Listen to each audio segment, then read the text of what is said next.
back at Masterpiece Fitness Training in beautiful Bandon by the Sea, Oregon. Today is our workout that I talked about in my video.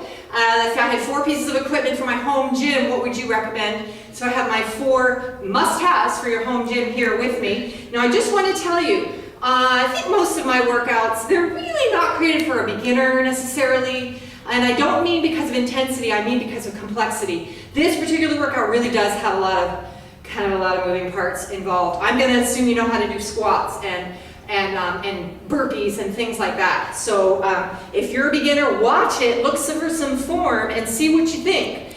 And this is a great one really for advanced people. Super awesome. Okay, so here we go. I'm going to grab my first pieces of equipment, my stability ball and my kettlebell.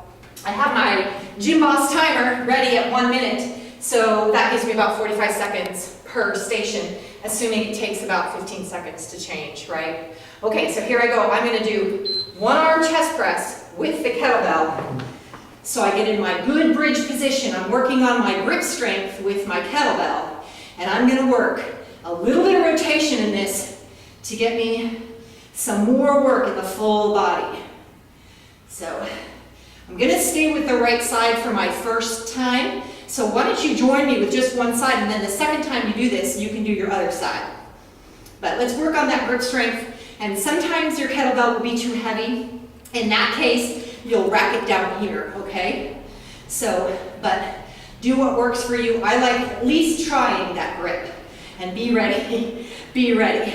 So don't let it fall on you or anything, obviously, just really work on that. I got my hips up high. Something that people forget as they're concentrating is they start dropping those hips. Keep the power in the glutes. You may as well keep those knees and feet lined up. They're not kind of ones out. You may as well have perfect form through this entire exercise.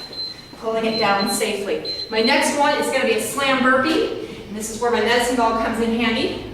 And I'm using one that does not bounce. So I go slam, and then I'm coming down to the ground, and I'm going to add that push-up. I'm going to have my feet out wide, because it feels better for me on my back. And I'm doing a full-on slam.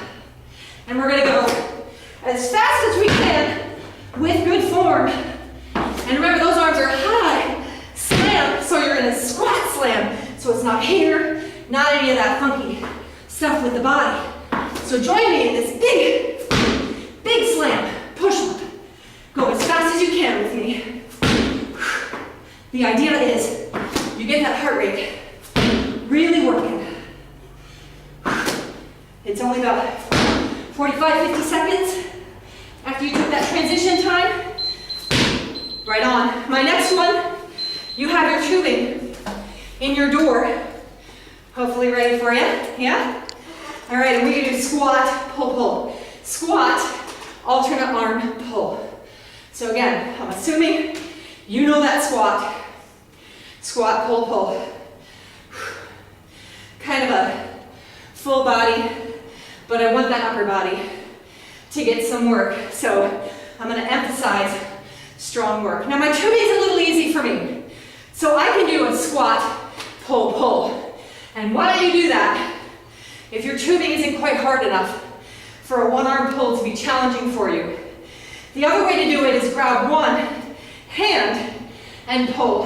And then next time you do this, you'll do the other arm, right? But we'll keep that full body action in there by keeping the squat. It does make the body work a little harder. Now I'm going to grab my kettlebell again and work a skater with a switch. And I'm going to watch that knee alignment, right? So even though bodies do all kinds of things in athletics and in real life, knees aren't always aligned with toes. But let's do it in the gym. Let's just practice great form. So I'm going to watch that my knee doesn't cave in too much this way, right? I want to keep those hips strong and firm. The other thing that I notice is these shoulders, right? That's just you wimping out on core work if you're letting them sink. Get those shoulders back. Lift that chest up, tall and proud. And I'm going opposite to opposite. I increase intensity by getting a little more lift or a little more distance. Join me in trying that for a second. Get some distance. Grip, grip, grip. Wonderful. The next one, you gotta kind of grab that tubing off your door. I just have it on the ballet bar because that's what I have handy here. Stepping on it. I'm gonna create some tension in the middle with my shoes so I have less tension on the outside. Bring it up on the elbows and just squatting. I'm gonna press firmly through the center of my foot. Hip hinge first. Good shoulder posture. Really strong through the core, through the abs, through the torso. If I want to add a little upper body, I go up, press, press. And some of you, your tubing may be too tight for that. And that's okay, you just don't add it in. But I really want a full range if I'm going to do it at all. Full range. And I'm really pressing because it is hard. So I'm just going to do the squats. Work those legs as hard as I can, as fast as I can with good form. My last in my series of 6 is a rotation with the medicine ball. This one can be challenging for a full minute. So I'm going to find some exercises that I can do to keep the body moving, but still going through the range. Now remember, you're scooping those abs. Another advanced exercise.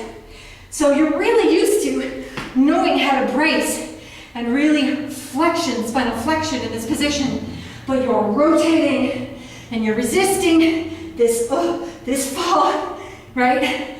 Aren't you? All right, rotating, rotating, and if I need a break, I'm just gonna do something to give me some different work for just a second, and then come back to it. And I'm doing a full rotation, elbow to the ground. All right, try to go full range of motion. Best way you can get the best full body exercise. That's it, that's our 6-minute workout. Thanks for joining me. I'm Andrea at Masterpiece Fitness Training in beautiful Manor by the Sea, Oregon.